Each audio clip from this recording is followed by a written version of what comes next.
2026 ကမ္ဘာ့ဖလားပြိုင်ပွဲကြီးဇွန်17 ရက်တွင်စတင်မည်ဖြစ်ပြီးအိမ်ရှင်မက္ကဆီကိုနှင့်တောင်အာဖရိကတို့အဖွင့်ပွဲအဖြစ်ရင်ဆိုင်ရမည်ပရိသတ်များမျှော်လင့်ဆောင်စားနေကြတဲ့အသင်း48သင်းပါဝင်မဲ့2026 FIFA ကမ္ဘာ့ဖလား FIFA World Cup 2026ပြိုင်ပွဲကြီးကိုလာမယ့်ဇွန်လ17ရက်ကြာသပတေးနေ့မှာစတင်ကျင်းပတော့မှာဖြစ်ပါတယ်အဖွင့်ပွဲစဉ်အဖြစ်အိမ်ရှင်မက္ကဆီကိုအသင်းနဲ့တောင်အာဖရိကအသင်းတို့ဟာမက္ကဆီကိုစီးတီးရှိတမိုင်းဝင်ရစတခါကွင်းကြီးမှာရှင်ပြိုင်ကစားကြမှာပါအမေရိကန်ကနေဒါနဲ့မက္ကဆီကိုသုံးနိုင်ငံပူးတွဲအိမ်ရှင်အဖြစ်လက်ခံကျင်းပတဲ့ယခုပြိုင်ပွဲကြီးဟာလက်ရှိမှာတော့တရားဝင်စတင်နေပြီဖြစ်ပါတယ်ပြိုင်ပွဲနောက်ဆုံးရသတင်းများနဲ့အသင်းသတင်းများအဖွင့်ပွဲစဉ်အလှည့်ပြောင်း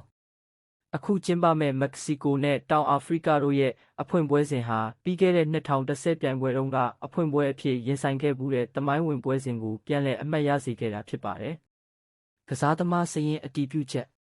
ပြိုင်ပွဲဝင်48နိုင်ငံစလုံးဟာရင်းတို့ရဲ့26ရောက်ပါလူစရင်ကိုတရားဝင်အပိသက်အတီးပြုလိုက်ပြီဖြစ်လို့ယခုတိုးချဲ့ကျင်းပတဲ့ပြိုင်ပွဲကြီးမှာစုစုပေါင်းကစားသမား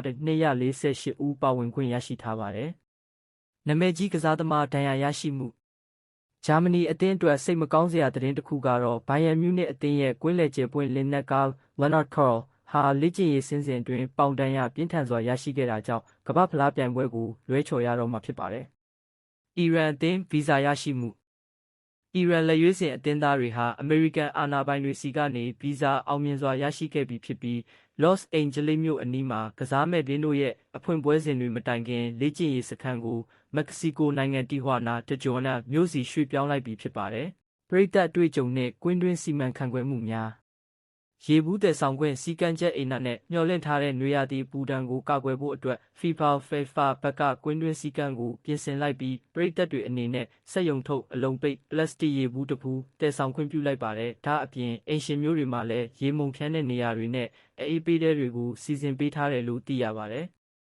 ဤပညာပိုင်းဆိုင်ရာစမ်းသစ်မှုအိမ်နဲ့လည်းပြိုင်ပွဲတစ်လျှောက်ကစားသမားတဦးချင်းစီရဲ့စွမ်းဆောင်ရည်တွေကိုကိန်းဂဏန်းအချက်လက်တွေနဲ့တိုင်းတာစောင့်ကြည့်မဲ့ FIFA Power Rankings စနစ်ကိုလည်းမိတ်ဆက်သွားမယ်လို့ FIFA ကကြေညာထားပါတယ်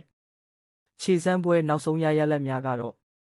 ခရိုအေးရှားအသက်40အရွယ်ရှိပြီဖြစ်တဲ့ဝါရင်ကွင်းလယ်လူကာမိုဒရစ်လူကမာဒရိုင်ဟာခရိုအေးရှားအသင်းရဲ့နောက်ဆုံးခြေစမ်းပွဲမှာဆလိုဗေးနီးယားကိုအနိုင်ရရှိခဲ့တဲ့ပွဲစဉ်ရဲ့အဖွင့်ဂိုးကိုတွင်းယူပေးပြီးရင်းရဲ့ခြေစွမ်းဟာအိုမင်းရင်ရော်ခြင်းမရှိသေးကြောင်းသက်သေပြခဲ့ပါတယ်။နော်ဝေနှင့်ပြင်သစ်အသင်းတို့ရဲ့သတင်းတွေကတော့အာလင်းဟာလန်ဘရလင်းဟာလန်ရဲ့နော်ဝေအသင်းကတော့မော်ရိုကိုအသင်းနဲ့